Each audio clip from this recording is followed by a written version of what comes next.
Welcome into A to Z Sports Prime Time on this Thursday evening. Lovely to have you guys in for another episode of the Prime Time Show. We are going to talk about Derrick Henry and his career trajectory here in Tennessee. What direction we seem to be heading with it. 3 games left. Derrick Henry spoke today, as did Tim Kelly, about a couple of different issues: predictability, personnel, being out of playoff contention before Christmas, a lot of different things, some new territory, some very familiar, with a couple of different wrinkles tossed in. So we're going to talk about the wrinkle that is Derrick Henry right now and what the Titans can do about his future, how they should handle it, basically, given that he is now playing out the stretch with an expiring contract situation and no guarantees at all that he is going to be back in the foreseeable future. So we'll talk about the viability of that for Derrick, and you'll hear from Greg Cosell. He'll give you some analysis on what it is that the Titans are trying to accomplish right now and how it is that they're going about doing it. Before we get this off and rolling, though, you guys know the drill. You need to share the show on Facebook, YouTube, Twitter, and on Twitch. Rashid Jenkins says Henry would stay if we go 3-0. I don't think that's true definitively at all. I think there's a great many scenarios that could play themselves out and see Derrick Henry not on this roster next year. But we'll go ahead and work our way through that process together. If you're hanging out on Twitter, please retweet the show. The bottom right-hand corner of your screen is where you do so. If you're on Facebook Live, you can share now to public. You can also share us into your favorite Titans groups. We have a lot of Titans groups that of people that interact. And if you want to share us into your favorite group, you can do that. And certainly we'll share the show around as well. If you're on YouTube or on Twitch, like Mike Shields or ST Titan 76, we will ask you to like the video. We'll ask you to subscribe to the channel if you haven't done so already. And if you've done both of those things, invite one of your friends to come hang out with us, and we'll continue to keep you updated on the latest with the Tennessee Titans, Derrick Henry's future, and the looming offseason that we get closer and closer to with each passing show. Let's go ahead and get this thing started. Welcome into A to Z Sports Prime Time from the Zen Sports Studios. I'm your host, Buck Rising, and I'm proud, as always, to be presented to you by Zen Sports. Download the app, plug in the promo code ATOZTN, and Zen Sports will get you up to $1,000 on your no-danger first wager. Zen Sports is how you get in on the fun. The law offices of Amanda J. Gentry will make sure that you have your constitutional rights protected wherever justice demands. Amanda J. and her team have you covered. Go to amandajgentry.com for more information. And True Math Fitness in the Gulch. The best way to work out for the best version of you is True Math Fitness. A new way to work out. Go to True Math Fitness in the Gulch for your first workout free. TrueMathFitness.com is how you sign up for that first free workout. So what should be done about Derrick Henry's future, and how will the Titans go about handling it? That's as big a question as anything that's hovering out there right now. So just to kind of get you up to speed on how this year has gone for Derrick Henry, he is, at this point, 5th in the league in rushing, which is still pretty crazy to think about. He's got 884 yards. He's got 10 touchdowns rushing on the season. He's averaging 3.8 yards per attempt, which is well below his career average of 4.7. And he's having one of his least efficient seasons. He is just trying to get anything accomplished behind that offensive line group, the same as Will Levis. And it's much harder for Derrick Henry than it is for Tajay Spears right now, which is something that we'll talk about later. But at this point, Derrick Henry is trying to find ways to make plays in any way he can, including having more receptions than Treylon Burks and Kyle Phillips combined this season. There is not a scenario that you could have painted for me when this year started in training camp before preseason games or regular season games were played that you could tell me by week 16, we're heading into week 16 of the NFL season, Derrick Henry will have more catches than Treylon Burks and Kyle Phillips combined. That was a stat that Lucas gave me earlier today, and it was shocking, absolutely shocking. when we talked about it on the radio show. So your Two Rivers Ford take is the question on Facebook, YouTube, Twitter, and on Twitch.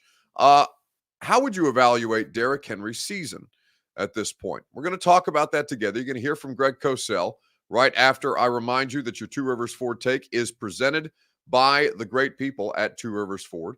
Quality American-made Ford vehicles and award-winning customer service. Two Rivers Ford always goes above and beyond to get you the best customer shopping experience possible. No matter how you like to shop, Two Rivers Ford always makes you or always puts you in the driver's seat. Whether you want to order your vehicle online, whether you want to custom order your car the way that I did, or shop the old-fashioned way at the dealership in Mount Juliet, Two Rivers Ford is there for you. Visit their non-commissioned sales staff today and get the best price possible at Two Rivers Ford in Mount Juliet or online at tworiversford.com. So, how would you evaluate Derrick Henry's season right now? Mediocre, says Billy Jones. Stephen King says a bright spot on a horrid offense. I think that's a very rosy picture that's being painted of Derrick Henry's season. I don't know that you could describe him as a bright spot. Tyke Smith says this offensive line doesn't give anybody a fair assessment, which is completely so. Clement William Perry says exactly. How can you definitively say it's all on him? He's still fifth, even with a struggling offensive line. I'm not saying that it's all on him. I'm not saying everything that's happened here is not Derrick Henry's fault. The only thing that's Derrick Henry's fault is that he's a running back, right? Derrick Henry's infinitely less valuable because he plays running back. He's infinitely less valuable to any team in the league, not named the Tennessee Titans, and that's not a great formula for him to get the kind of pay that he's probably going to be looking for in the offseason this year, especially when he's one of these running backs that's been jockeying for equal running back pay. It's, as Craig Baxter describes it, an uphill battle, and that's a great way to characterize the season as well. Eddie Cardona says Derrick Henry has been tired this season. I don't know that he's been tired. In fact, I think it's one of his more impressive accomplishments, being fifth in the league in rushing while being contacted behind the line of scrimmage on 50% of his touches. It's disgusting how much things have failed around Derrick Henry at a time where Derrick Henry's not the best version of himself, but the offensive line is exacerbating any problems that Derrick Henry might have already been experiencing. And I'm not saying that Derrick Henry's a problem, but he's a problem right now behind this offensive line. The offensive line is so bad that it has turned Derrick Henry into a problem and not a solution. And that, I think, is really the biggest crime in all of this. So you're going to hear from Greg Cosell on what he's been seeing from their offense right now, where the conservative criticism of Tim Kelly, that he and Mike Vrabel together have been too conservative in the game plan, that they've not allowed, from a lot of fans, to hear a lot of fans tell it, not allowed Will Levis enough trust or enough command in the offense to kind of turn it loose. I asked Greg to I bounced those ideas off of Greg Cosell today, or I guess yesterday on the Install Podcast, wherever it is that you get your podcast. And you're going to hear Greg's comments here in just a second, right after I remind you that the Primetime Show is presented by Zen Sports. Download the app, plug in the promo code ATOZTN, and get up to $1,000 on your no danger first wager. And even still, Zen Sports is finding great ways to get you involved and to get you the best rewards around. They let me know earlier, they let Andrew know, who let me know, Andrew, our A to Z Sports sales guy, that they are running a special promo for the Thursday night football game. And for Thursday night football, when you make your first 50 straight bets, $50 straight bet on the game, and if the bet loses, you will receive a $25 no danger wager for Saturday's games. So you're able to get in on the action that way with Zen Sports, football, basketball, hockey, everything in between. Download the Zen Sports app, plug in the promo code ATOZTN. Terms and conditions do apply. Must be 21 or older in Tennessee to bet. Gambling problem? Call the Tennessee Red Line, 1-800-889-9789. So Derrick Henry, Corey D. Jackson says, impressive despite this egregiously bad line. I would not, again, I'm not disagreeing with you, but to say that Derrick Henry has been impressive this year would also be disingenuous. I don't think he's been impressive this year. And I also understand that his offensive line is shit. It's just flatly bad. So it's really tough for me to levy any kind of criticism of Derrick Henry at this stage of his career, even though I think there's fair criticisms of Derrick Henry at this stage of his career. The whole problem is everything that they're trying to do and aren't able to get done starts and ends with how bad the offensive line group is. Yeah, and believe me, I'm on social media, so I see a lot of the comments. I'm not talking about fans. I'm talking about people who cover the team. And a lot of people are saying, well, they didn't have success running the ball on first down, so why do they keep doing that? Well, that's easy to say, but what do you want them to do? You want them just to drop back Will Levis behind an offensive line that can't really protect? I mean, it's a tough situation. So they're doing, philosophically, they're doing the best they can. I mean, one of the things that stands out to me about Henry, and I know there wasn't a lot of room, but there were runs, Buck, where there was a little space at the first level. And normally when Derrick Henry, the great Derrick Henry, and there's no question he was the great Derrick Henry, normally if that was the case, he gets 7-8 yards. He was always a back that if it was blocked for 3, he got 8. And now when it's blocked for 3, he's getting 3. And that's a sure sign that a back is kind of more on the back end of his career than in the middle or the front end of his career. But the point is, they can't play the way they want to play, and they're playing with a rookie quarterback and a bad O-line, so they can't just say, let's drop back and wing it. So they're that's why there's so much play action. And the play action actually was effective. They had play action under center, which was effective. They had a beautiful 17-yarder to Hopkins. I believe it was late third quarter, which was shotgun run game, gap scheme run game play action. And he hit Hopkins on the condensed bang 8, condensed skinny post, as some would call it. So they were, they're trying to work around it, but it's hard. It's not easy. It's not easy. The Titans' offensive situation is not easy. So here's my thoughts on Derrick Henry. I'm going to give you those here in just a second as we keep an eye on Thursday Night Football for you with the with the Rams leading the Saints at home at SoFi right now in a game of 2 7-7 teams that are fighting for their playoff lives. 45 seconds on the clock, 1st and 10 for Stafford. And the Rams offense, I'm looking for the line. The yardage that they're on looks to be the New Orleans. What is that? The 26? Yeah, that's where the ball has just been snapped. Anyway, I'm gonna give you my thoughts on what Greg just said about Derrick Henry specifically here in just a second. Right after I remind you that Primetime is made possible by TrueMath Fitness in the Gulch. TrueMathFitness.com is where you go for your first workout free as a Middle Tennessee resident. TrueMath Fitness is the place that helped me lose almost 60 pounds. And the best part about TrueMath is they've helped me keep the weight off, and I could not be more grateful. It's tough for me to maintain my weight throughout the course of football season. You guys know I'm traveling a lot. I'm eating a lot of foods that I wouldn't otherwise be eating. I'm eating in a lot of really good food cities like New Orleans, like Houston. Here in the near future, all kinds of great food, all kinds of late nights, all kinds of airport, all kind of bad food, right? TrueMath Fitness has helped me maintain that weight loss of 58 pounds and done it in a really easy fashion, whether it's the group classes that they offer, whether it's the personal training that they offer, or just sign up for a membership like I've got, and you can go work out at their facility anytime that you please. TrueMathFitness.com for your first workout free. Clement William Perry says, you're being honest, Buck, which is why it hurts. He's good, not as good as he used to be, which is tough. Yeah, Derrick Henry is no longer good enough. He's still good. He's no longer good enough to make up for your deficiencies. And the problem is, you've got deficiencies everywhere.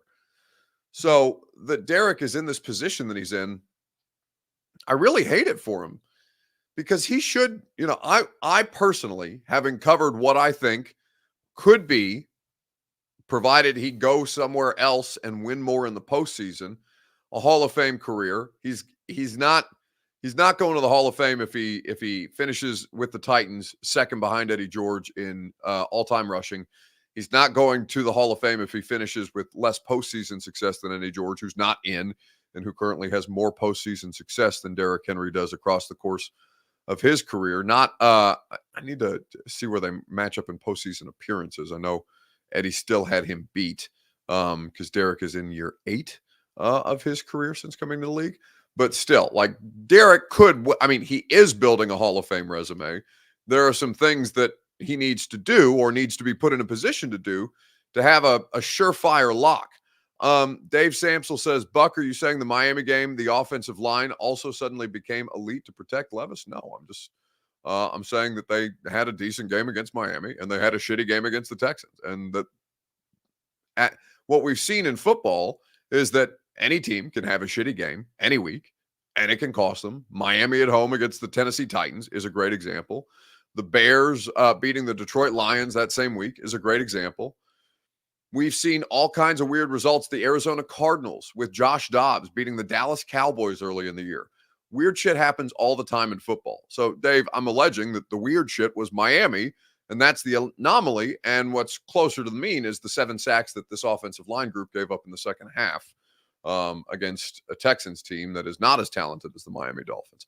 I thought that they had some good snaps in Miami, but,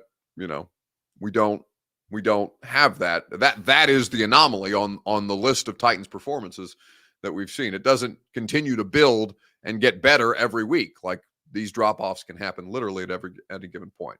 Kendrell says Henry is already a Hall of Famer, Buck. Technically you're incorrect. He's still an active NFL player and is not already a Hall of Famer. So that's premature, but I understand what you're saying. And I'd still disagree. Derrick has work to do. Derrick needs to be on a playoff team. Derrick needs to have a postseason run, another postseason run. If not a Super Bowl, more postseason appearances. He's not that far away, but it's not a lock by any stretch of the imagination. Buck, how do they fix it? Says Clement. Well, they get to the offseason. They get through these 3 games. They find out if any of these guys can play for them as starters or if any of these guys on the line can play for them as depth. They find out whether that's Radens or Duncan or, even Brewer in a certain capacity. I wouldn't hate Brewer as a backup. I hate Brewer as a starter. Don't hate Brewer as a backup. There are ways to improve this offensive line, but it has to be done through the draft. It has to be done organically. They can't whiff on 3 straight draft classes the way that they did, which put them in this position. So I think that there's a lot of work that has to be done. It was never going to be a one-off season fix. That it went this poorly in the first off season that they tried to fix it, though, is pretty telling about how heavy a lift this is about to be. Who you got in Thursday Night Football is how we will conclude this evening. We are 20 seconds away from halftime. The Saints have the ball down 10. They are at their own 25, so we'll see if Derek Carr cannot, on first down, get something accomplished here. Looks like he had a 22 wide open and just sailed it on him. I don't know if there was pressure in his face or what happened, but it does not look like Derek Carr is going to be able to make a legitimate push to get points before half. Either way, who you got? Saints or Rams? 2 7-7 teams. The Saints very much in play for their division. Seattle coming in here. The Niners are going to win the NFC West, but Seattle, who's fighting for their playoff lives as well, could use a Los Angeles Rams loss tonight. How do you see this game playing out? LA says Eddie Cardona. MB says the Rams. Like I said, they have a 10-point lead, and they look to be they are the better offensive football team. We will get into that together right after I remind you that the primetime show is presented by the Ashton Real Estate Group of RE/MAX Advantage. Go to GaryAshton.com and get your dream address without the stress. The intel edge you need to succeed can be found courtesy of the Ashton team. So it's now officially at half. The Rams look like they are the better football team. The Rams are a team I would rather see in the postseason right now as opposed to Seattle. Nothing personal against Geno Smith. He's a great story. Nothing personal against Drew Lock, who I don't know we still don't know who's going to play quarterback for either of these teams right now. Although Levis is looking less and less likely. My gut tells me it'll be Tannehill on Sunday on Christmas Eve against the Seahawks. But who are you feeling better about right now? I am seeing overwhelmingly for the Rams. There's one person saying that they're pulling for the Saints in this game. Stafford can't connect with Kupp, which is crazy. Puka Nacua already has a touchdown tonight and is the most reliable target on the field for Matt Stafford. And it's been off with Kupp. You're right, Puka, since he came back from injury. It's been kind of crazy to see. Dominic Taylor says of Ryan Tannehill and Derrick Henry, Tannehill and Henry one last time. Well, there is one more game at home against the Jags. But yeah, this would probably be the last time for the two of them together, Tannehill and Henry, at Nissan Stadium. So, we'll see if they can bleep around and do the damn thing. I need Kupp to score for my fantasy team, says Craig Baxter. I also have Cooper Kupp on my fantasy team, but I don't do well with fantasy football. I get bored with it. And because we don't play for money, because, we're in a league with a bunch of reporters and team employees, we can't put money on it.